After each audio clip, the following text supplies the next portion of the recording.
31 de agosto de 1983. Aeropuerto Internacional John F. Kennedy, New York. El Boeing 747 del vuelo 007 de Korean Air se preparaba para el despegue con 246 pasajeros y una tripulación compuesta por 23 miembros altamente experimentados. Ninguno de los ocupantes a bordo tenía conocimiento de que una irónica serie de eventos estaban a punto de desencadenarse durante su vuelo, poniendo al mundo al borde de la guerra. Esta es la increíble historia del vuelo 007 de Korean Airlines. 31 de agosto de 1983. Un Boeing 747 de Korean Airlines realizó una parada intermedia en Anchorage, Alaska, para el reabastecimiento de combustible. La aeronave se dirigía desde Nueva York hacia Seúl, en Corea del Sur. El vuelo 007 transportaba a bordo un total de 246 pasajeros y 23 miembros de la tripulación. La mayoría de los pasajeros eran ciudadanos coreanos que regresaban a casa, aunque también había algunos ciudadanos estadounidenses, así como varios ciudadanos japoneses y taiwaneses, además de personas de otros 8 países. La tripulación de la aeronave inició los preparativos para el vuelo transpacífico de 8 horas. Al mando del vuelo se encontraba el capitán Chung Bung, de 45 años. El capitán Chung era un expiloto de la Fuerza Aérea de Corea. Había acumulado más de 10.000 horas de experiencia de vuelo a lo largo de décadas, siendo más de 6.000 de estas horas en el Boeing 747. Había operado esta ruta específica durante los últimos 5 años y estaba completamente familiarizado con ella. En la cabina también se encontraba el primer oficial de 47 años, Son Dong-hui, quien había volado anteriormente para la Fuerza Aérea de Corea. Dong-hui se incorporó a Korean Airlines 4 años atrás, y al igual que el capitán, contaba con una amplia experiencia, habiendo acumulado casi 9.000 horas de experiencia en vuelo. Sentado detrás de los pilotos, en la estación de ingenieros, se encontraba Kim Eui-dong, de 31 años. Kim se unió a Korean Airlines en 1977, y hasta ese momento había acumulado 4.000 horas de vuelo, de las cuales 2.500 fueron en el Boeing 747. En este vuelo, la aeronave seguiría una ruta sobre el océano más extenso del mundo, en la parte septentrional de 5 rutas predefinidas sin restricciones, en el Pacífico Norte. Esta ruta, conocida como Romeo 20, era la preferida por las aerolíneas, debido a que ofrecía el cruce oceánico más directo. La ruta incluía 10 puntos de referencia, la mayoría de los cuales no correspondían a balizas en tierra, sino a coordenadas de latitud y longitud.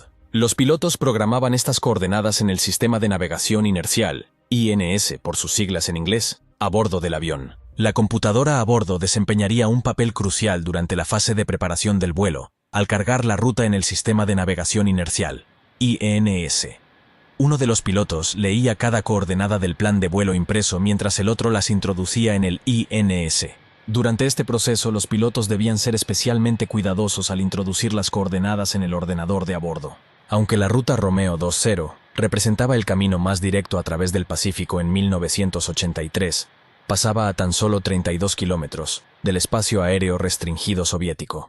Las tensiones de la Guerra Fría habían alcanzado un nivel de intensidad nunca antes visto desde la crisis de los misiles en Cuba, 2 décadas antes. Los soviéticos estaban en alerta máxima ante posibles intrusos enemigos en su espacio aéreo y habían demostrado poca moderación al derribar aviones que violaban su espacio aéreo. Los pilotos del vuelo 007 eran muy conscientes de esta situación. Sin embargo, algunos especularían más tarde que cometieron un grave error al introducir los puntos de ruta en el sistema de navegación.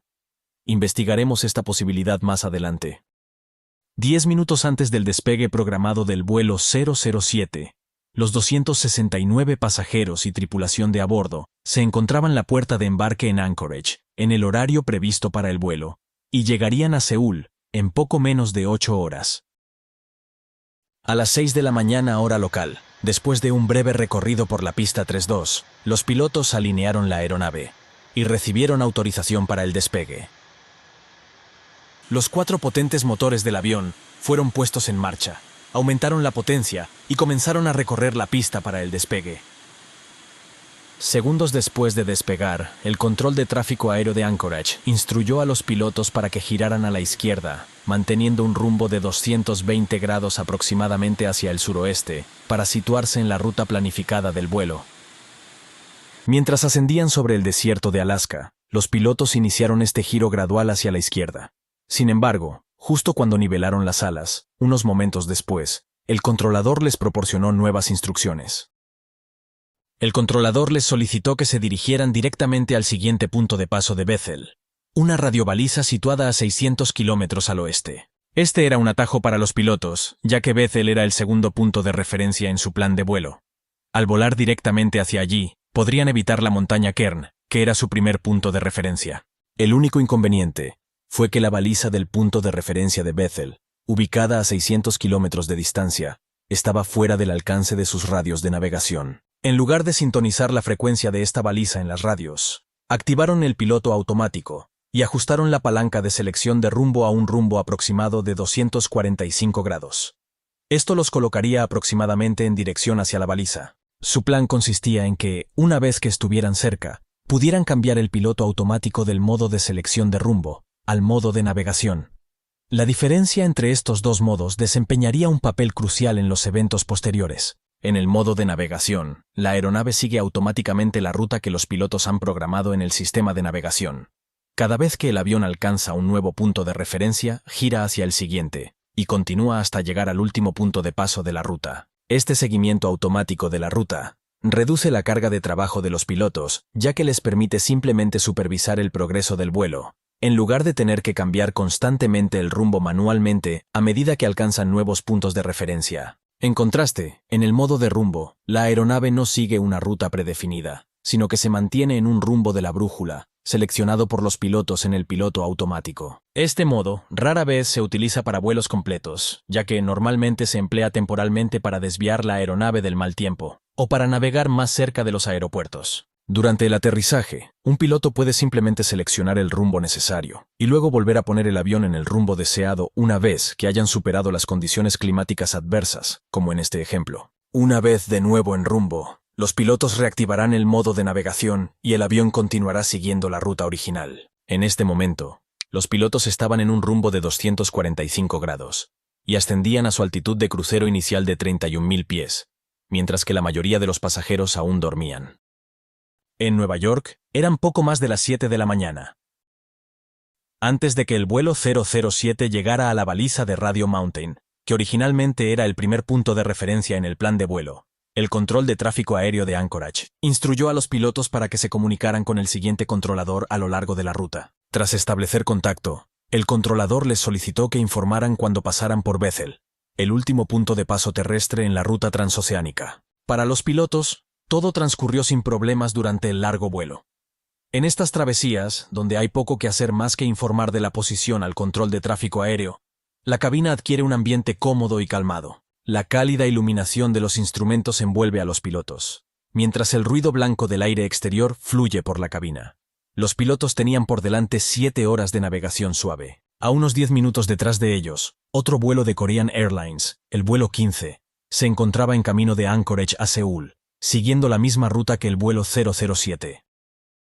Mientras se dirigían hacia el Pacífico, los pilotos podrían comunicarse por radio entre sí. Sin embargo, a pesar de las apariencias, estos dos aviones tendrían experiencias completamente diferentes mientras cruzaban el océano. Con el paso de los minutos, las similitudes entre ambos vuelos comenzaron a disminuir. Aproximadamente 1 hora después del despegue, y mientras ascendían a 31.000 pies, el vuelo 007 se aproximó a la radiobaliza de Bethel. Esta baliza terrestre era crucial en la ruta de vuelo, ya que marcaba el punto antes de que la aeronave se adentrara sobre el océano. Era vital para los pilotos verificar la precisión de su equipo de navegación utilizando esta baliza. Cada punto de ruta posterior a Bethel era simplemente un punto virtual, definido por coordenadas de latitud y longitud, almacenadas en las computadoras de navegación internas del avión. Por lo tanto, Bethel actuaba como un punto de referencia vital, que conectaba el avión con tierra antes de aventurarse sobre el océano. Verificar la posición en Bethel no solo era sentido común, sino también una política de la compañía Korean Airlines y un procedimiento establecido por Boeing en sus manuales de vuelo. Cuando los pilotos pasaron por la radiobaliza de Bethel, parecieron no percatarse de que en realidad estaban a 12 millas náuticas al norte de su posición esperada. Se esperaba cierta imprecisión en la navegación en 1983, pero después de solo 1 hora de vuelo, el avión no debería haberse desviado más de 2 millas náuticas de su rumbo previsto. A pesar de esto, los pilotos informaron al control de tráfico aéreo que estaban en Bethel y continuaron su viaje hacia el oeste. Por lo tanto, apenas una hora después de iniciar el vuelo, las cosas comenzaron a salir mal, y aquí hay dos aspectos que debemos investigar. La primera cuestión que debemos abordar es, ¿por qué el avión se había desviado tanto de su rumbo inicial? Si consideramos los dos modos del piloto automático, navegación y selección de rumbo, surge un candidato obvio. ¿Podría ser que los pilotos olvidaran cambiar del piloto automático al modo de navegación cuando se acercaban a la radiobaliza? Si este fuera el caso, en lugar de regresar a la ruta de vuelo, el avión continuaría con el rumbo de 245 grados, donde los pilotos lo habían dejado. No habría captado la señal de Bethel, ni alcanzaría ningún otro punto de referencia después de eso. En resumen, el avión estaría en un largo trayecto recto hacia ninguna parte. Los pilotos habían cometido este error en ocasiones anteriores, y el diseño de la cabina del 747 hacía que fuera difícil de detectar el error. A diferencia de los aviones modernos, no había un indicador luminoso que les dijera a los pilotos en qué modo se encontraban. Por lo tanto, por ahora, seguiremos con la explicación de que los pilotos olvidaron cambiar los controles al modo de navegación, ya que esto concuerda con todos los datos disponibles. Esto no significa que no puedan surgir nuevos detalles a medida que avanza la investigación. Una cosa es finalizar, por supuesto, pero otra muy distinta es no darse cuenta de los errores. La segunda cuestión que requiere explicación es, ¿por qué los pilotos no parecieron percatarse de que se habían desviado de su curso? Resulta casi impensable que una negligencia absoluta pudiera hacer que los 3 miembros de la tripulación de vuelo pasaran por alto esta importante verificación de posición en Bethel. Parece que hay algo más en juego. Esta pregunta se convertirá en un enfoque cada vez mayor de esta historia, a medida que el avión continúe su viaje sobre el Pacífico. En unos 40 minutos, la aeronave alcanzaría su siguiente punto de ruta. Una vez allí, la tripulación tendría otra oportunidad de comparar su posición con su plan de vuelo. Mientras el vuelo 007 continuaba su trayecto hacia el oeste, se desarrollaba una operación completamente diferente. En la península soviética de Kamchatka, la URSS estaba planificando una serie de pruebas de misiles que comenzarían ese mismo día, 1 de septiembre. Debido a esto, los soviéticos estaban en alerta máxima y supervisaban cuidadosamente el espacio aéreo alrededor de la península, especialmente vigilando los aviones espías estadounidenses. Resultó que su paranoia estaba justificada, ya que justo al este de Kamchatka, un avión K-135 estadounidense estaba realizando vuelos de reconocimiento. Este avión militar de 4 motores formaba parte de una misión encubierta enviada para recopilar inteligencia sobre las próximas pruebas de misiles. Sus luces exteriores estaban apagadas, y se movía lentamente y con cautela, mientras recopilaba información sobre las actividades soviéticas en el terreno. El personal a bordo monitoreaba las comunicaciones por radio soviéticas, y escaneaba el terreno para comprender las capacidades del enemigo. Sin embargo, no pasó mucho tiempo antes de que los soviéticos detectaran el avión en el radar. Mientras tanto, el vuelo 007 había alcanzado su siguiente punto de referencia, llamado punto de referencia Navy. Los pilotos ahora tenían otra oportunidad de notar la discrepancia entre la ruta planificada y la ruta real que estaban siguiendo. En este punto, se encontraban a 60 millas náuticas al norte de su destino previsto, o unos 110 kilómetros. Esta discrepancia entre la ruta real y la ruta planificada habría sido evidente en sus sistemas de navegación.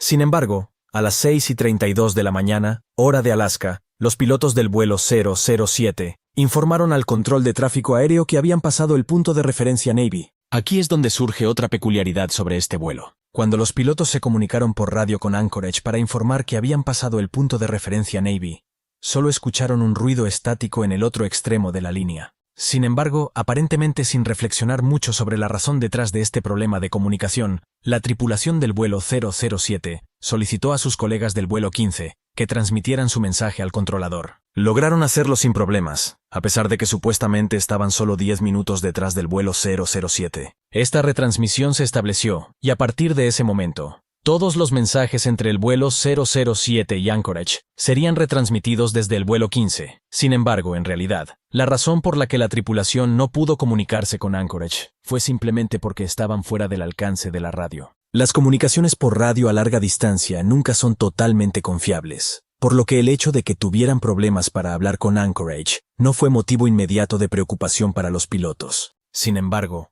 cuando consideramos esto junto con otro hecho peculiar, debemos comenzar a preguntarnos si hay alguna otra explicación para la aparente indiferencia de los pilotos a 140 millas náuticas al sur del punto de referencia Navy. En la pequeña isla de Saint Paul, Había una radiobaliza como parte de los procedimientos de Korean Airlines para los aviones que volaban en esta ruta. Los pilotos debían verificar que podían captar esta baliza cuando pasaban por el punto de referencia Navy. Esta era otra manera sencilla para que la tripulación se asegurara de que estaban en camino. Si observamos este mapa del informe de la OASI sobre este incidente en 1993, muestra la ubicación de la baliza y su alcance. Este anillo representa la ruta del plan de vuelo para el vuelo 007, y aquí está la ruta real del avión. Si los pilotos hubieran estado en la ruta planificada, fácilmente habrían estado dentro del alcance de la baliza. Sin embargo, debido a que estaban muy al norte de su ruta prevista, no había manera de que pudieran captar una señal. Esto nos lleva a la pregunta. La tripulación intentó captar la baliza, haciendo lo que se suponía que debían, según la política de Korean Air. Si la tripulación intentó captar la señal y no recibieron ninguna, entonces deberían haber concluido que estaban fuera de rumbo, o que la baliza no estaba operativa. En caso de que pensaran que la baliza no estaba funcionando, se habrían comunicado con el control de tráfico aéreo, o al menos con la otra tripulación de Korean Airlines, para confirmar si ese era el caso. Sin embargo, sabemos que nunca llevaron a cabo esta acción. También sabemos que no intentaron detectarla, y luego concluir que estaban desviados, porque si hubieran hecho esto, se habrían dado cuenta de su error, y lo habrían corregido. Esto nos deja con la posibilidad de que la tripulación del vuelo 007 nunca verificó su posición relativa a la baliza en St. Paul. ¿Cómo podría ser esto posible? ¿Por qué una tripulación acostumbrada a volar largas distancias sobre mar abierto no realizó una verificación tan simple y obligatoria para confirmar que estaban en rumbo? Hay dos posibilidades preocupantes. Negligencia, o peor aún, existe la posibilidad de que la tripulación nunca tuvo la intención de seguir el plan de vuelo. En unos minutos, el vuelo 007 había cruzado la línea internacional de cambio de fecha, y con ello, entró en el espacio aéreo soviético, ya que era el 1 de septiembre de 1983, unos cientos de millas por delante del vuelo 007. Los soviéticos habían detectado en sus radares la presencia del avión espía estadounidense, que volaba en círculos al este de la península de Kamchatka. Esta no era la primera vez en las últimas semanas que los radares soviéticos habían detectado un avión espía estadounidense en su espacio aéreo. De hecho, recientemente, varios comandantes soviéticos de alto rango habían sido destituidos por no derribar aviones infractores antes de que escaparan. Esa noche, los comandantes en Kamchatka estaban decididos a no permitir que esto volviera a suceder. En la cabina del vuelo 007, el indicador de alerta en el panel de control parpadeaba en naranja, lo que indicaba que el avión había pasado su siguiente punto de ruta, Neva. La forma en que funciona el INS es que este destello no ocurre cuando el avión alcanza el punto de ruta, sino cuando se acerca más a él en su ruta. Esto implicaba que la luz intermitente por sí sola no confirmaba que el avión estuviera en curso. Sin embargo, después de años de uso normal, así fue como los pilotos del vuelo 007 lo interpretaron. Los manuales del piloto especificaban que cuando esta luz parpadeaba, que indicaba que habían pasado un punto de referencia, debían realizar una serie de comprobaciones para confirmar su posición. Esto incluía trazar su posición actual en un gráfico y verificar cualquier radio baliza dentro del alcance. Se trataba de confirmar que el avión giraba como se esperaba hacia el siguiente punto de su ruta. Si los pilotos hubieran realizado alguna de estas comprobaciones, habrían visto que estaban muy desviados de su rumbo. De hecho, ya habían pasado 160 millas náuticas al norte de donde deberían haber estado, lo que equivale a unos 300 kilómetros. Si hubieran trazado sus coordenadas en un mapa, habrían visto que esto los colocaba directamente dentro del espacio aéreo prohibido. Ahora estaban volando a través de una zona de amortiguamiento entre el espacio aéreo estadounidense y soviético. Esta zona de amortiguamiento estaba fuera del alcance de los aviones civiles, y lo que es peor, si los pilotos seguían volando, pronto terminarían en el espacio aéreo soviético. En ese momento, los pilotos del vuelo 007 no eran conscientes de que estaban siendo observados de cerca por el radar militar soviético. Tampoco tenían conocimiento de que a solo 10 minutos de vuelo a su derecha, un avión espía estadounidense estaba realizando misiones de reconocimiento. Este avión estaba recopilando información sobre un enemigo que el vuelo 007 estaba a punto de alcanzar sin percatarse de ello. Los operadores soviéticos estaban monitoreando ambos aviones, y ya habían identificado correctamente al biplano estadounidense como un RC-135. Sin embargo, encontraron extraño que el segundo avión fuera tan audaz, en lugar de permanecer dentro del alcance de la península. Parecía estar avanzando directamente hacia adelante, manteniendo una altitud y velocidad constantes. Este comportamiento indicaba que el avión no estaba preocupado por la posibilidad de ser interceptado. Cuando el vuelo 007 se aproximaba a la península de Kamchatka, justo en ese momento, se produjo la interceptación por parte de los aviones de combate soviéticos. Los comandantes soviéticos ordenaron el despliegue de 4 aviones de combate para interceptar el avión desviado, que fueron rápidamente llevados al aire y dirigidos hacia el avión fuera de curso. Mientras tanto, en la cabina del Boeing 747 de Korean Airlines, los pilotos continuaban comunicándose entre ellos y con sus colegas del vuelo 15, como parte de sus procedimientos habituales. Sin embargo, no tenían conciencia de que se encontraban cientos de millas más al norte de donde creían estar, adentrándose profundamente en el espacio aéreo soviético. Mientras tanto, los aviones de combate eran guiados hacia la aeronave intrusa por el control terrestre soviético a una velocidad impresionante. Aunque los aviones de combate son rápidos, los aviones comerciales también lo son, y el vuelo 007 se desplazaba a un 80% de la velocidad del sonido en el momento en que se desarrollaba esta persecución. La pregunta clave era, si los aviones de combate podrían alcanzar al avión desviado antes de que regresara a aguas internacionales. O el vuelo 007 acabaría en una tragedia, convertido en una bola de fuego sobre la península de Kamchatka, tras ser derribado al haber sido confundido con un avión espía. Mientras los pilotos mantenían su conversación en la cabina, desconocían que se aproximaban peligrosamente a la frontera internacional, que era su única ruta segura. Los aviones de combate soviéticos se acercaban cada vez más, pero justo cuando estaban a punto de interceptar el vuelo desviado, se quedaron sin combustible y se vieron obligados a regresar a la base. El vuelo 007 cruzó de vuelta a aguas internacionales, sin saber lo cerca que había estado del desastre. Una vez fuera del alcance del radar soviético, su verdadera posición seguía siendo un misterio para todos, dentro y fuera del avión. Sin embargo, esa ignorancia no permanecería por mucho tiempo. Unas pocas millas más adelante, en la isla de Sakhalin, los soviéticos estaban alerta. Habían recibido información sobre la presencia de un intruso misterioso, dirigiéndose hacia el suroeste en su dirección. Aunque el vuelo aún estaba fuera del alcance del radar de Sakhalin, los soviéticos comenzaron a prepararse para interceptarlo. Esta vez, estaban decididos a no perder la oportunidad. Mientras tanto, a bordo del vuelo 007, los pilotos tenían un poco de tiempo para darse cuenta de su grave error. Sin embargo, para que eso sucediera, necesitarían ser alertados sobre una de las muchas anomalías que aparecían en sus pantallas internas. En ese momento, los pilotos fueron transferidos del control de tráfico aéreo de Anchorage al control de Tokio. Informaron a Tokio que habían pasado el punto de referencia a las 5:09 y que esperaban llegar a su siguiente punto de Noka, a las 6:26. El control de tráfico aéreo de Tokio confirmó la recepción de su mensaje. Todo parecía normal en la cabina de vuelo. La tripulación estaba ahora bajo la supervisión del control de tráfico aéreo de Tokio, por lo que ya no necesitaban que el vuelo 15 actuara como intermediario. Aunque las coordenadas en las entradas seguían mostrando que el avión estaba fuera de rumbo, era poco probable que los pilotos se dieran cuenta, a menos que trazaran esas coordenadas en un mapa. Mientras tanto, en la isla de Sakhalin, los comandantes soviéticos fueron informados de una violación de la frontera cerca de Kamchatka. Probablemente era un avión estadounidense o un RC-135. Se encontraba a 500 kilómetros, volando hacia la isla. Los comandantes en Sakhalin esperaban con expectación la aparición del avión en sus radares. A las 5:45 de la tarde, justo como esperaban, la aeronave entró en su campo de detección. La señal coincidía con la descripción proporcionada por los oficiales en Kamchatka, una altitud de 9.000 metros y una velocidad de aproximadamente 800 kilómetros por hora. Los oficiales especularon sobre la posibilidad de que fuera un avión civil, o un avión soviético que había perdido contacto por radio. Después de todo, razonaron, un avión estadounidense sensato seguiría una trayectoria recta a una altitud y velocidad constantes durante horas. Al mismo tiempo, otros oficiales argumentaron que era poco probable que fuera un avión civil. Estaba a más de 500 kilómetros de la ruta aérea de pasajeros más cercana, y había entrado en su espacio aéreo en el mismo lugar del avión espía estadounidense. Sin embargo, solo había una forma de identificar el avión misterioso. Los soviéticos prepararon 2 aviones de combate.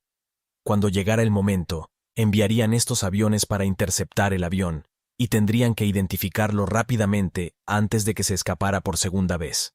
En ese momento, hubo una actualización meteorológica.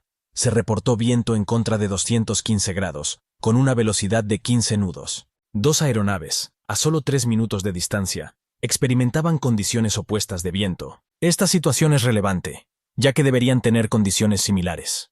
Sin embargo, una de ellas enfrentaba viento en contra, mientras que la otra disfrutaba de viento de cola. Este contraste en las condiciones atmosféricas entre las aeronaves debería haber generado una alerta entre las tripulaciones. Es poco común que el viento cambie drásticamente en tan corta distancia, lo cual sugiere la posibilidad de un error en la estimación de la posición de una de las aeronaves, o la presencia de una anomalía atmosférica localizada. Los pilotos del vuelo 15 señalaron que, según el plan de vuelo, los vientos deberían estar más cercanos a lo que ellos estaban experimentando, alrededor de 15 nudos. Estas palabras ejemplifican el fenómeno psicológico del sesgo de confirmación, y específicamente el efecto de la creencia en la perseverancia. Este efecto describe la tendencia a persistir en las creencias, incluso cuando hay evidencia creciente de que están equivocadas. Durante todo el viaje, la tripulación del vuelo 007 creía que estaban en el rumbo correcto. Esa era su realidad. Cuando sus colegas informaron de una anomalía en sus condiciones de vuelo, experimentando vientos muy diferentes a los del vuelo 7, la respuesta natural de la tripulación fue descartarlo como una cosa normal. Sin embargo, la horrible realidad era que, en ese mismo momento, 2 cazas soviéticos habían tomado posición detrás de ellos. Por primera vez esa noche, los soviéticos tenían ojos sobre el misterioso intruso. El piloto del avión interceptor más cercano, conocido por razones obvias, informó que estaba demasiado oscuro para distinguir qué tipo de avión estaba siguiendo. Uno de los comandantes en tierra mencionó que si veía 4 estelas, entonces podría ser un RC-135. Los comandantes estaban ansiosos por no perder de vista el avión, pero al mismo tiempo sabían que no podían derribarlo, a menos que estuviera sobre la isla y que lo hubieran identificado positivamente. Sin embargo, el tiempo se estaba agotando. El interceptor más tarde empleó una técnica más amenazante. Primero, encendió sus luces, lo cual fue inútil dado que estaba muy por detrás del avión, y después realizó disparos de advertencia al frente del avión. Sin embargo, nuevamente faltaba algo crucial. Estos disparos de advertencia del cañón del avión no eran balas trazadoras que se pueden ver claramente por la noche. Eran simplemente balas perforantes normales, completamente invisibles en el cielo nocturno, en lo que solo puede describirse como una trágica ironía. Los soviéticos también estaban empezando a caer presa del sesgo de confirmación.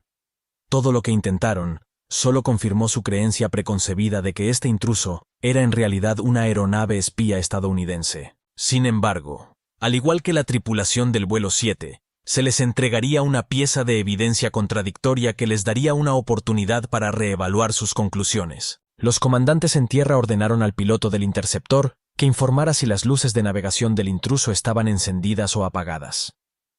Las luces de navegación son las luces verdes y rojas, en las puntas de las alas de cada avión. La transcripción del control terrestre soviético muestra la absoluta confusión y el pánico entre los comandantes cuando los aviones intrusos comenzaron a volar sobre la isla. Hubo caos cuando los oficiales hicieron intentos apresurados y poco entusiastas de identificar el avión antes de que volviera a entrar en aguas internacionales. En medio de toda esta confusión, se dio la orden al piloto del interceptor de derribar al intruso. En la cabina del vuelo 007, los pasajeros intentaban dormir durante el viaje.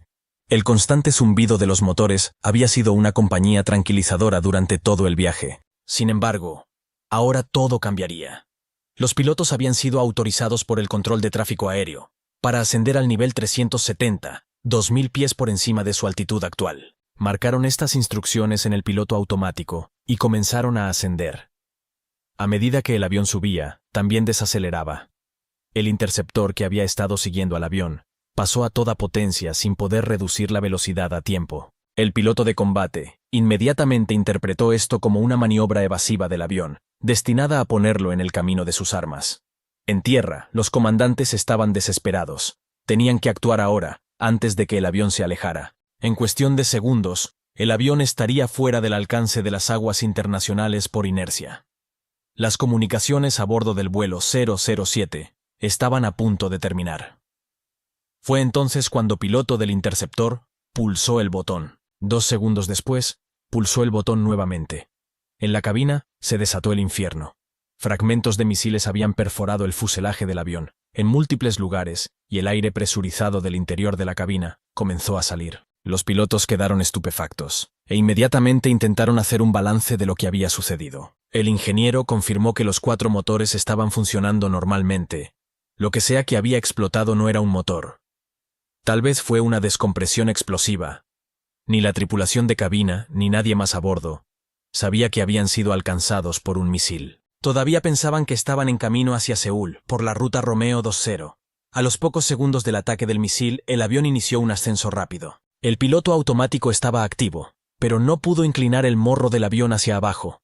Esto se debió a que el sistema hidráulico que impulsaba los elevadores en el plano de cola había sido destruido por el misil, y ese estaba lejos de ser el único problema. Mientras todo esto sucedía, los comandantes soviéticos intentaron frenéticamente determinar el estado del avión intruso. El piloto de combate que disparó los misiles informó que el objetivo había sido destruido. Sus luces exteriores se habían apagado y ya estaba volando erráticamente.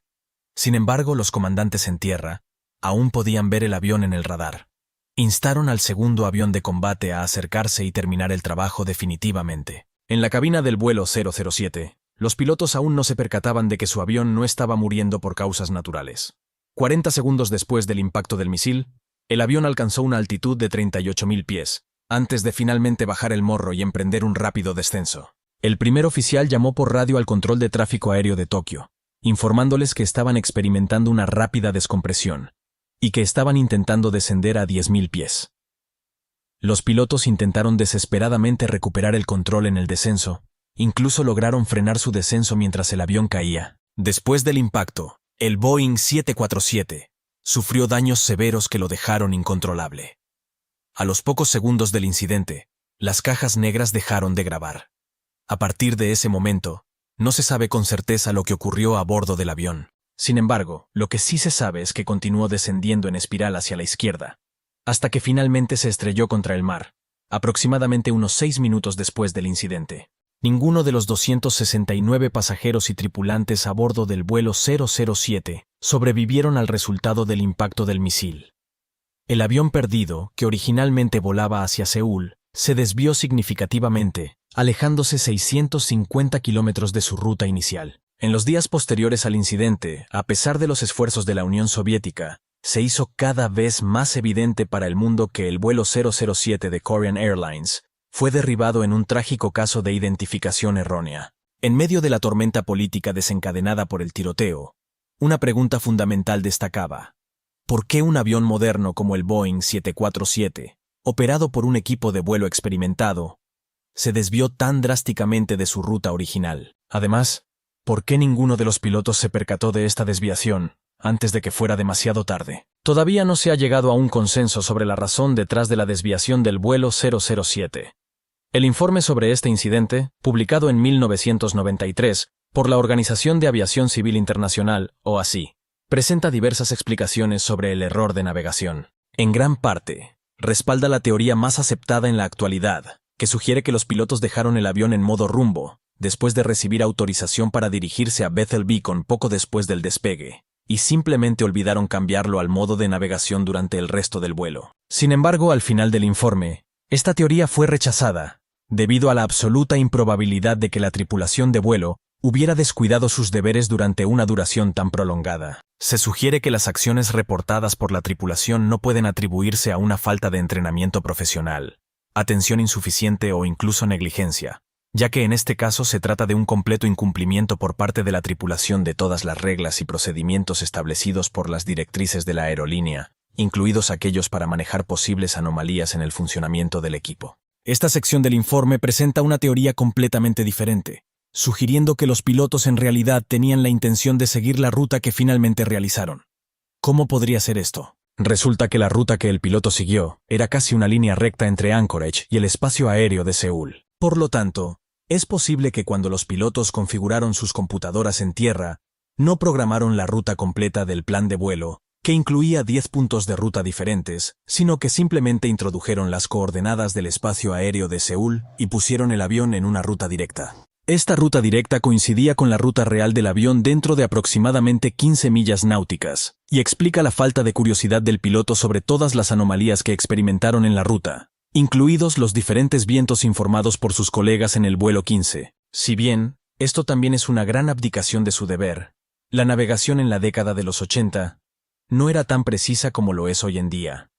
Y tampoco lo fue el cumplimiento de los procedimientos operativos estándar por parte del piloto. Sin embargo, esta teoría fue propuesta por la Federación Rusa, El consenso internacional es que los pilotos simplemente olvidaron el avión en modo rumbo. También se reconoció que los intentos soviéticos de identificar el avión fueron tremendamente inadecuados.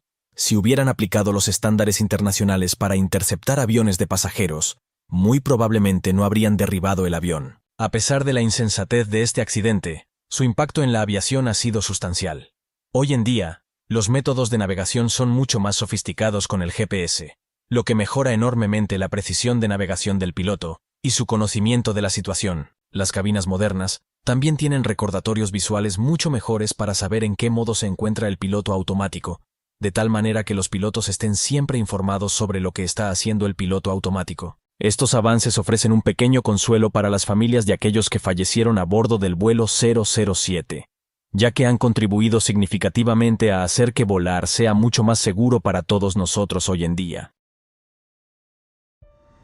Un Boeing 747 de la compañía Lufthansa despegaba desde el Aeropuerto Internacional Jomo Kenyatta, en Nairobi, en una soleada mañana del 20 de noviembre de 1974. A bordo, 157 personas, entre pasajeros y tripulación, confiaban en la habilidad del equipo y en la seguridad de la aeronave.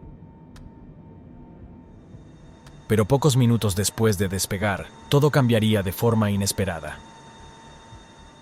Una vibración extraña sacudió el avión y la cabina se llenó de alertas. La aeronave comenzó a descender sin control, y lo que había comenzado como un vuelo rutinario se convirtió en una de las catástrofes más impactantes de la historia de la aviación. Esta es la historia del vuelo 540 de Lufthansa, un vuelo que, a pesar de su aparente normalidad, terminaría por destapar fallos que cambiarían para siempre la seguridad aérea. 20 de noviembre de 1974. Era un día cualquiera en el Aeropuerto Internacional Jomo Kenyatta, de Nairobi, en Kenia. Mientras la terminal se llenaba de pasajeros y aviones aterrizaban y despegaban en medio de la rutina, algo extraordinario estaba por ocurrir en la pista. En la puerta de embarque, el Boeing 747 de Lufthansa se preparaba para la última etapa de su vuelo hacia Johannesburgo. En cabina, los sistemas eléctricos, hidráulicos y de presurización eran revisados paso a paso por el ingeniero de vuelo. Mientras tanto, la tripulación de cabina organizaba los últimos detalles para recibir a los pasajeros. El equipaje estaba siendo cargado en la bodega y la documentación del vuelo se repartía entre los distintos equipos. A su vez, la tripulación repasaba por última vez los procedimientos de seguridad. Los pilotos, por su parte, cruzaban información meteorológica y de ruta con el despacho de vuelo como parte de una rutina que conocían de memoria. La hora local marcaba las 7:52 de la mañana. En ese preciso momento, el imponente Boeing 747 de Lufthansa, conocido como Hessen, se encontraba listo para despegar hacia Johannesburgo. Sin embargo, lo que se descubriría después revelaría errores de diseño, advertencias ignoradas y una verdad incómoda que la industria aérea tardó años en aceptar. El Hessen no era un avión cualquiera, era el segundo Boeing 747 que Lufthansa incorporó a su flota, una auténtica maravilla de la ingeniería de su época. Con sus 4 motores Pratt & Whitney rugiendo bajo las alas, el avión simbolizaba el poderío tecnológico y económico de la aviación comercial de los años 70.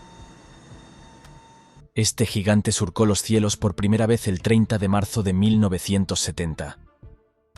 Apenas 2 semanas después, ya volaba con los colores de Lufthansa, marcando una nueva era en los vuelos de largo alcance.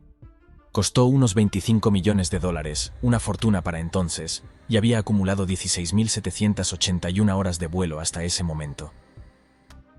Había transportado a miles de pasajeros en rutas intercontinentales sin apenas incidentes. Era fiable, robusto, un coloso diseñado para devorar millas. El tipo de avión que inspira confianza nada más verlo rodar por la pista.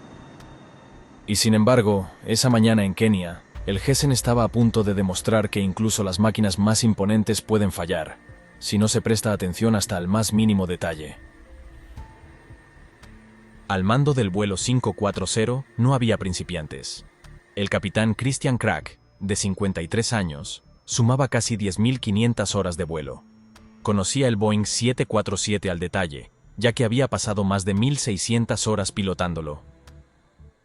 A su lado, el primer oficial Hans Joachim Schacke, de 35 años, aportaba casi 3.500 horas de vuelo, de las cuales casi 2.300 fueron en este mismo modelo de aeronave. Completando la cabina se encontraba Rudolf Hahn, el ingeniero de vuelo, conocido como Rudy. Tenía 52 años en ese momento y más de 13.000 horas de experiencia controlando sistemas aéreos. Juntos formaban una tripulación sólida, experimentada y perfectamente coordinada. Sabían lo que hacían y lo habían hecho miles de veces.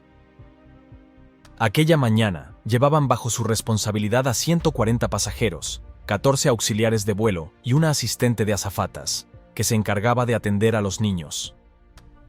A bordo viajaban 157 personas, que al igual que ellos, confiaban en que ese sería un vuelo rutinario más.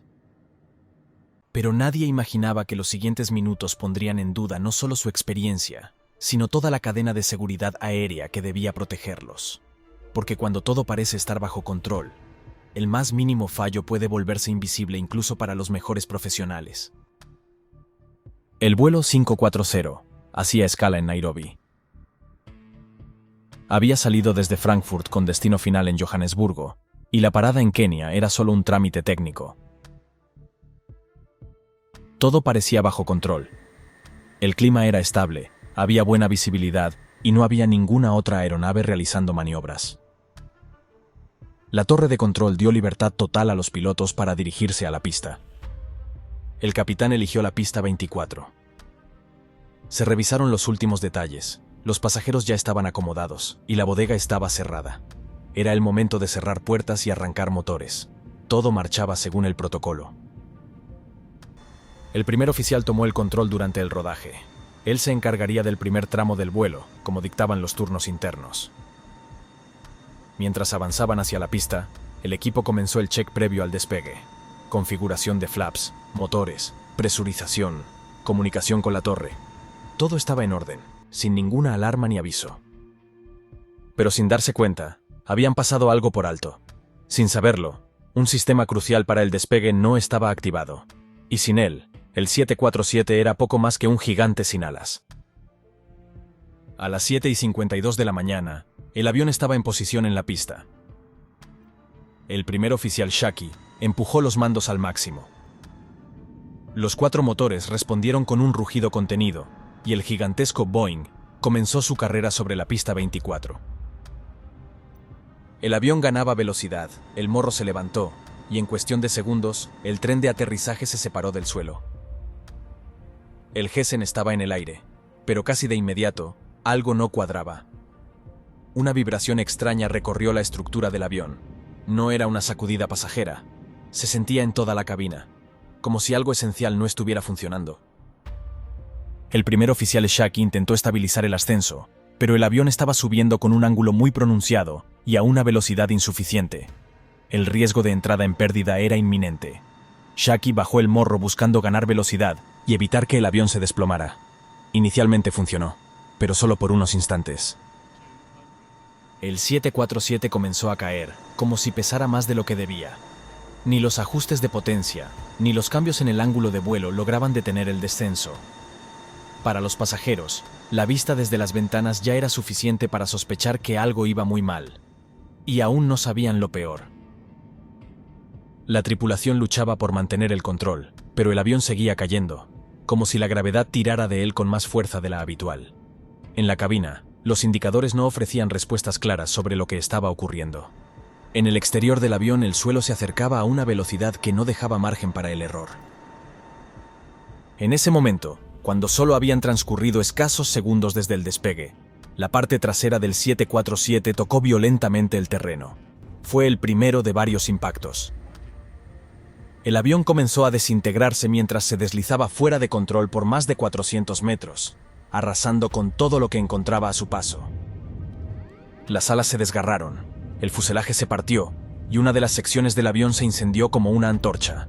El combustible derramado hizo el resto. Las llamas envolvieron la estructura con una rapidez imposible de imaginar. En el interior del avión, el caos era absoluto. Gritos, humo, oscuridad y la sensación brutal de estar atrapado en un infierno metálico. Los pocos que lograron mantenerse conscientes intentaban salir entre los restos humeantes, mientras las explosiones menores continuaban. No había tiempo para entender qué había pasado. Lo único que importaba en ese momento era sobrevivir. De las 157 personas a bordo, 59 no lograron salir con vida.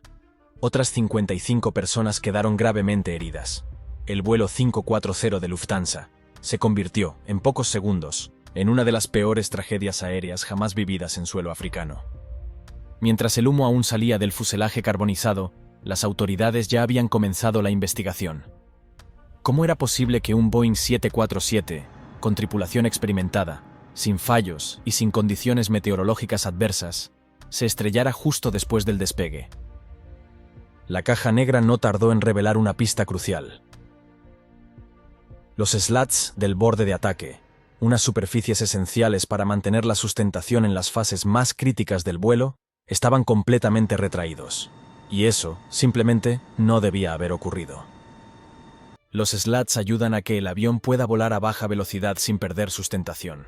Al no haberse extendido, despegar en un avión tan pesado era como lanzarse al vacío con las alas a medio desplegar. El resultado era inevitable: la pérdida de sustentación y la caída inminente. ¿Cuál fue el problema? El sistema neumático que acciona los slats no se había activado.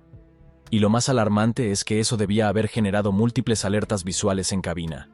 Al menos 8 luces de advertencia en el panel del ingeniero de vuelo y una más en el panel del primer oficial. Pero los pilotos aseguraron que no vieron ninguna señal, ni el ingeniero de vuelo ni el primer oficial.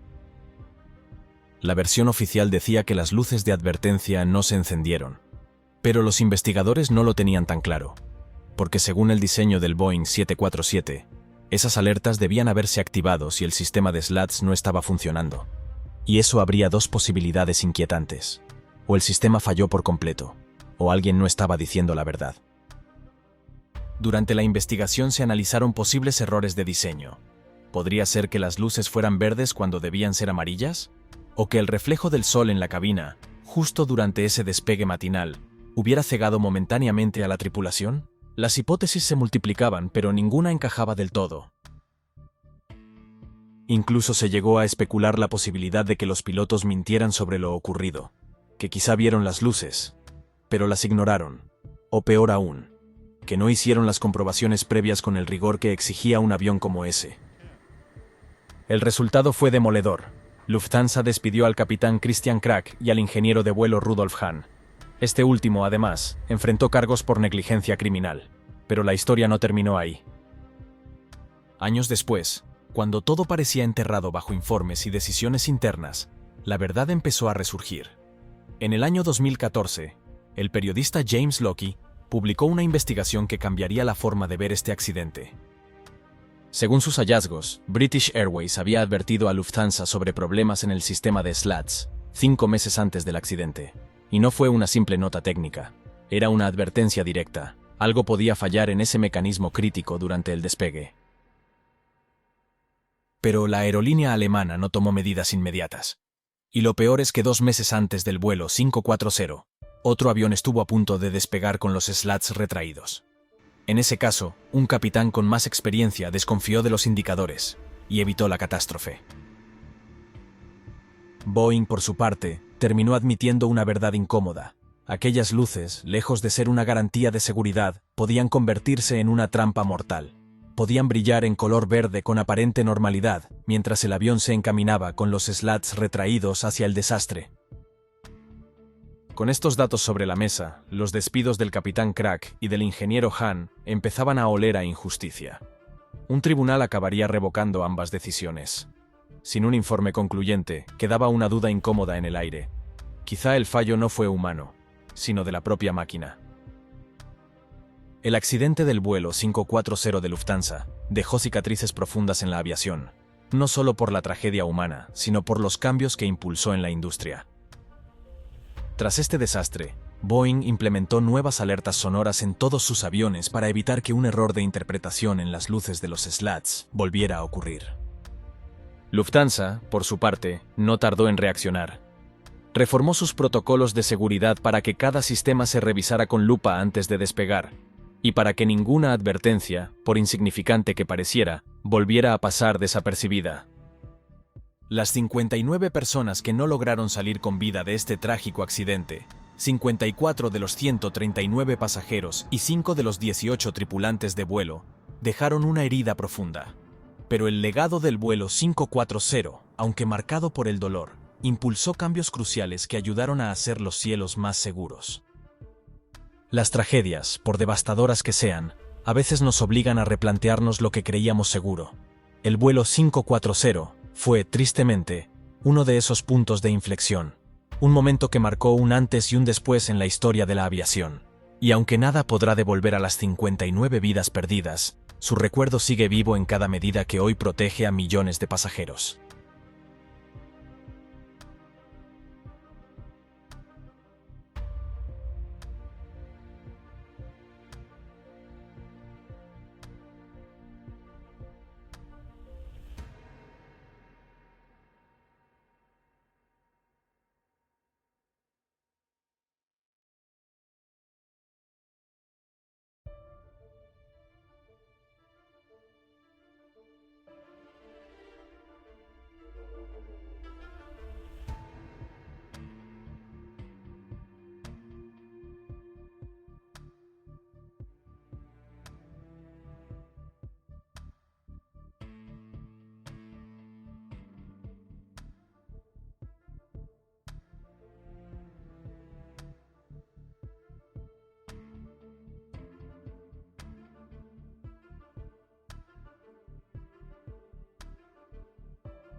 Segundos después de despegar de Los Ángeles, un motor de un Boeing 747 de British Airways que transportaba a más de 350 pasajeros, se incendió. Sorprendentemente, los pilotos, en lugar de regresar al aeropuerto, continuaron el viaje programado hacia Londres, una decisión que les traería más problemas. ¿Por qué los pilotos del vuelo 268 de British Airways decidieron no regresar al aeropuerto de Los Ángeles tras el inquietante incendio del motor? ¿Lograrán sobrevivir a la adversidad y alcanzar su destino? ¿O en cambio, se desatará una tragedia en pleno vuelo, llevándolos a aterrizar en un lugar inhóspito con un desenlace aterrador?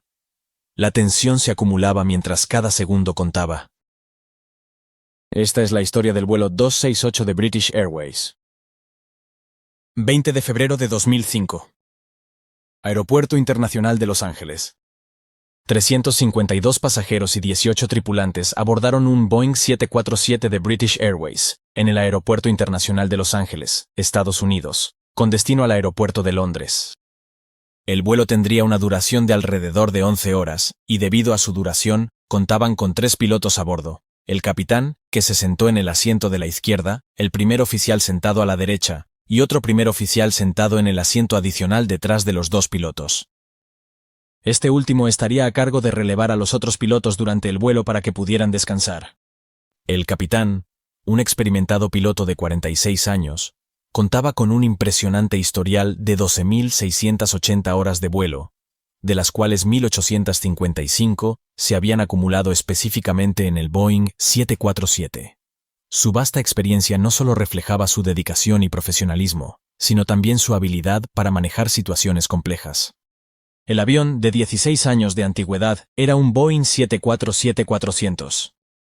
Estaba equipado con 4 motores turbofán Rolls-Royce RB-211524G. El Boeing 747-400 tenía aproximadamente 16 años de antigüedad, y hasta ese momento había acumulado alrededor de 62.000 horas de vuelo. Aunque se lanzó al mercado en 1989, en 2005 el avión seguía siendo considerado bastante moderno, ya que contaba con pantallas CRT en la cabina, que sustituían los antiguos diales mecánicos de modelos anteriores, permitiendo así prescindir de un ingeniero de vuelo. Especialmente debido a la iluminación nocturna, la cabina parecía salida de una película de ciencia ficción. Era una noche nublada y lluviosa en el aeropuerto de Los Ángeles, y como era habitual en vuelos al Reino Unido, los pilotos decidieron cargar 4 toneladas adicionales de combustible, por si había retrasos al llegar a Londres, llevando un peso total de combustible de 119 toneladas. Una vez realizado el embarque y la carga de equipaje, el vuelo 268 se retiró de la puerta de embarque, alrededor de las 9:10 de la noche. El primer oficial movió el avión hacia la pista 25L, en el aeropuerto de Los Ángeles, y sería él quien pilotaría el avión durante la fase de despegue hacia el Reino Unido, mientras el capitán se encargaría de la supervisión. Hasta ese momento, todo iba según lo previsto. En la cabina, los pasajeros se preparaban para el largo vuelo nocturno, y la mayoría intentarían dormir hasta llegar a Londres al día siguiente. Ni los pasajeros ni la tripulación podían prever lo que sucedería segundos después de que el avión despegara. Poco después de las 9:20 de la noche, el primer oficial alineó el avión en la pista y activó los potentes motores del 747 para el despegue.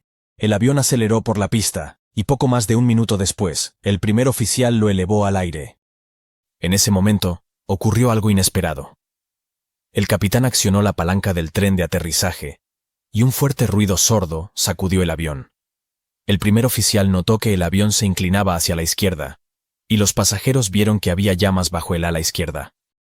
De inmediato, los pilotos identificaron el problema en el motor interno izquierdo, el motor número 2, que había sufrido una sobrecarga de potencia.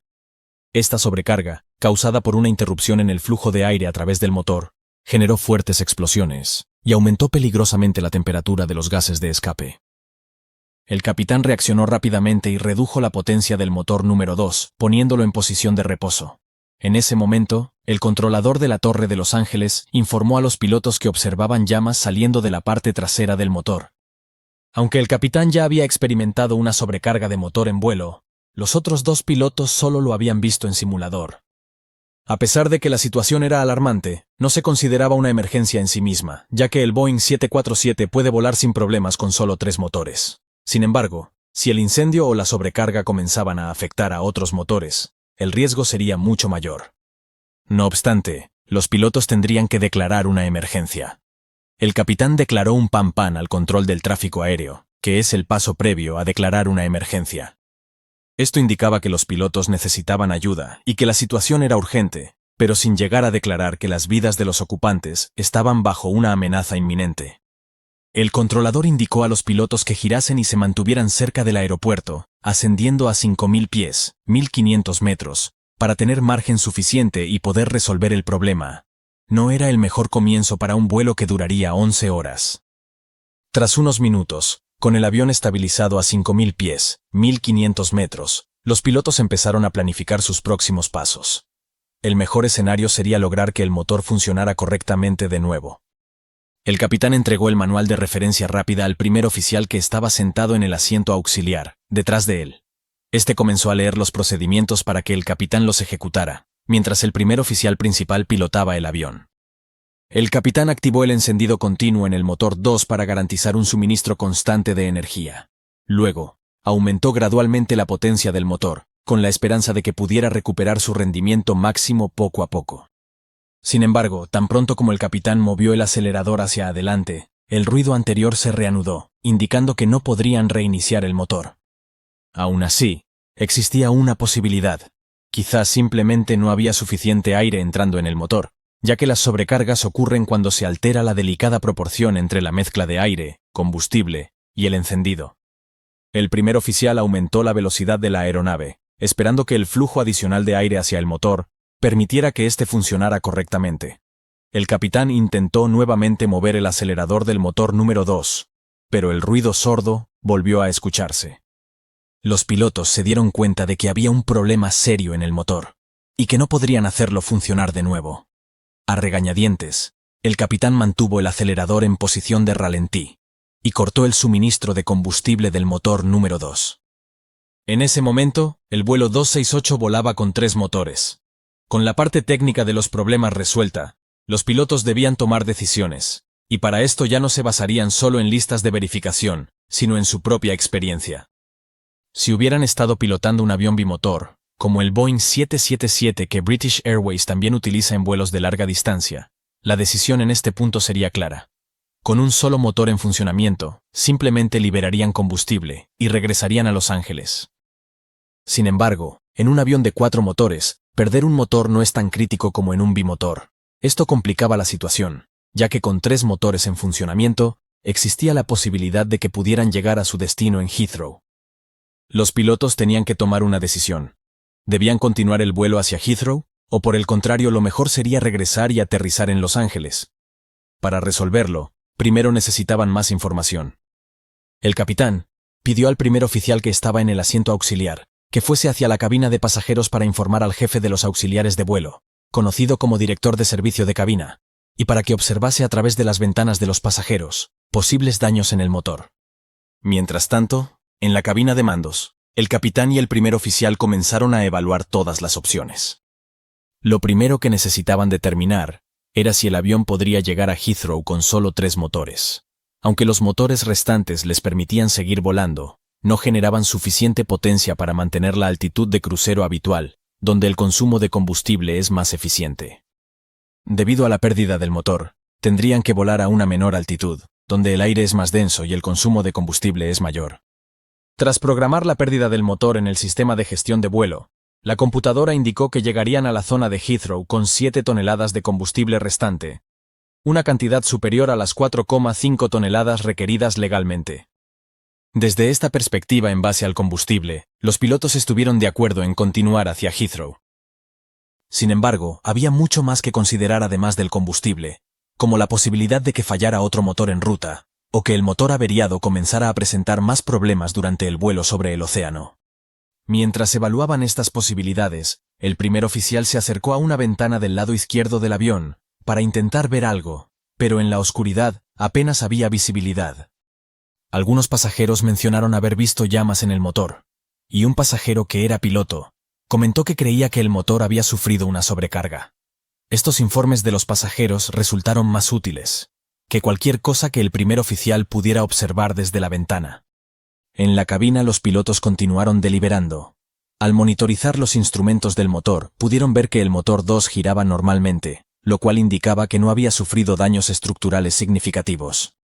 No había señales de fuego ni problemas adicionales, ya que el suministro de combustible había sido cortado. También razonaron al comentar que si algo más saliera mal, no tardarían en saberlo. Lo positivo de esto era que su ruta hacia el Reino Unido sobrevolaba zonas donde abundaban los aeropuertos de desvío. Si surgía un problema en las próximas horas, podrían aterrizar fácilmente en Minneapolis, Chicago, Boston o en otros aeropuertos. Por esta razón, no había una justificación clara para volver a Los Ángeles. Además, considerando el peso que llevaban, no habrían podido aterrizar allí sin descargar unas 70 toneladas de combustible, lo cual tomaría alrededor de 40 minutos. La realidad era que el capitán era plenamente consciente de que esto generaría complicaciones para la aerolínea, tanto para gestionar la situación de los 352 pasajeros, como por el costo financiero de desechar 70 toneladas de combustible en el Océano Pacífico y regresar a Los Ángeles. Esto implicaba una pérdida de más de $300,000. Aunque la seguridad de la aerolínea era lo más importante, esa cantidad de dinero también era significativa y debía ser considerada en sus decisiones. El capitán se comunicó por radio con la base de British Airways en Heathrow, solicitando su opinión sobre la situación. Desde la base, indicaron que preferían que el vuelo continuara hacia su destino, pero al final, la decisión recaía en el capitán. La política de la aerolínea dictaba que los pilotos debían continuar hasta su destino, siempre que la aeronave se mantuviera en condiciones seguras, y en este caso, el capitán debía tomar esa decisión, lo cual no era sencillo. Poco después, el primer oficial regresó a la cabina de mando e informó a los pilotos sobre lo que había observado por la ventana. Todo parecía indicar que el motor número 2 había experimentado una sobrecarga, pero no había signos de daños adicionales. Los pilotos consultaron los manuales para determinar que incluso en el caso muy improbable de que fallara otro motor durante la ruta, podrían desviarse a un aeropuerto alternativo, incluso si estaban sobre el Océano Atlántico. Inmediatamente, el capitán se comunicó con el control de tráfico aéreo para informarles de la cancelación del estado de emergencia Pan y que continuarían su ruta hacia Londres. El vuelo 268 continuó su trayecto en la oscuridad de la noche, dirigiéndose al noreste. 2 horas después, el avión volaba a 27.000 pies de altitud, 8.230 metros, y a una velocidad de Mach 0,75, un poco más baja y más lenta de lo habitual, pero sin mayores problemas. El avión estaba operando correctamente, y no había aparecido ningún otro inconveniente desde su despegue de Los Ángeles.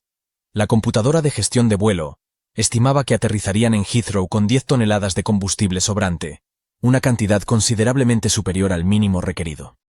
Para la mayoría de los pasajeros, los ruidos extraños durante el despegue ya eran un recuerdo lejano mientras dormían plácidamente, y el avión continuaba hacia Heathrow con una ligera desviación en el horario.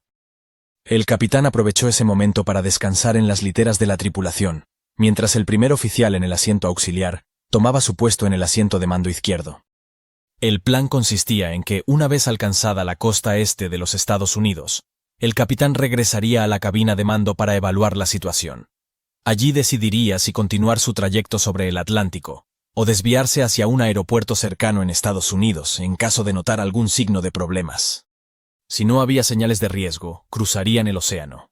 Hasta este punto, la tripulación de vuelo había manejado la situación de manera excelente, manteniendo una comunicación efectiva, desarrollando un plan razonable y manteniendo informados tanto a la tripulación de cabina como a la aerolínea. Sin embargo, al otro lado del Atlántico, las cosas empezarían a complicarse, no por problemas en el avión, sino por cómo se había entrenado a los pilotos antes de que la aeronave llegara a la costa este de los Estados Unidos. El capitán regresó a la cabina de mando y evaluó la situación. Considerando la cantidad de combustible a bordo, el estado de los motores y las estimaciones de combustible para llegar a Heathrow, todo parecía indicar que podían continuar el vuelo a través del Océano Atlántico sin problemas. Los pilotos calcularon que la altitud más eficiente para la travesía sería unos 32.000 pies, 9.750 metros.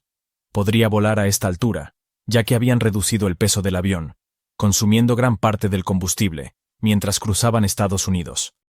Sin embargo, cuando solicitaron esta altitud al control de tráfico aéreo, les informaron que no se les podía autorizar el nivel de vuelo 320, debido a que otras aeronaves procedentes de Europa ya estaban operando a esa altitud.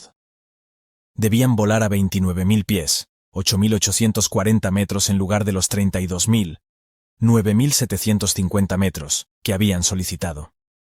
Al introducir esta altitud en la computadora, esta estimó que llegarían a Heathrow con unas 7 toneladas de combustible, justo por encima del mínimo de 6,5 toneladas establecido para el aterrizaje.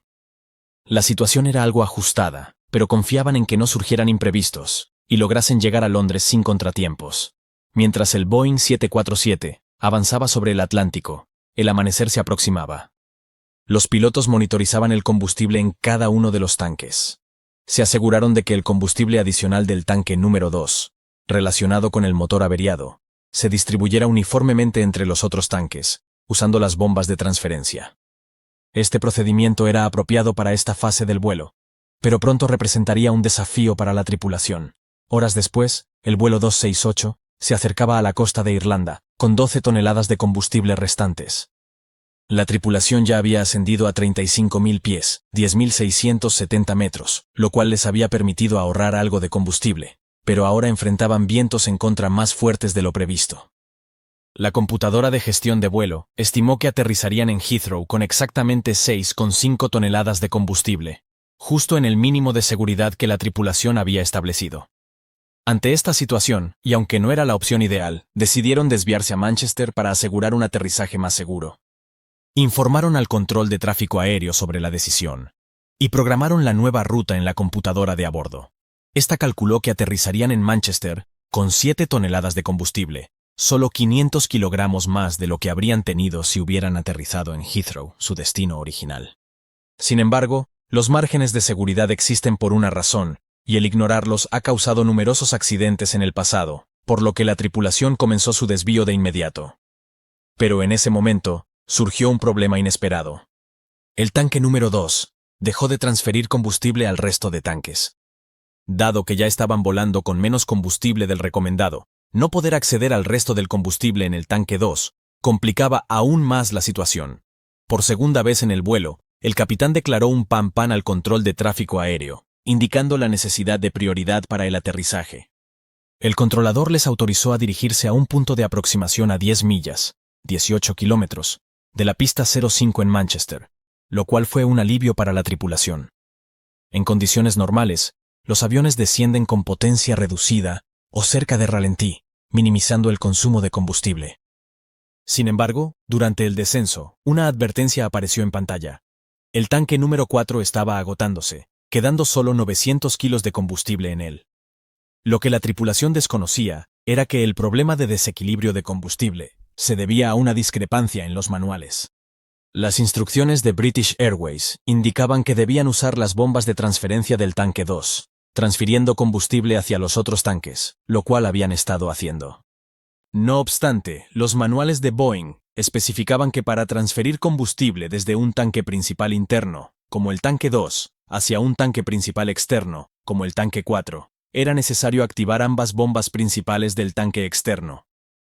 Los pilotos decidieron no activar las bombas principales del tanque 4, temiendo que hacerlo pudiera vaciar completamente uno de los tanques. Es un detalle que podrían haber evaluado con mayor detenimiento, de no haber estado tan ocupados, manejando la situación de la aeronave durante el descenso y el desvío hacia Manchester. Para resolver la advertencia de bajo combustible, la tripulación optó por activar todos los tanques principales y abrir las válvulas de interconexión, de modo que el combustible pudiera fluir libremente entre ellos.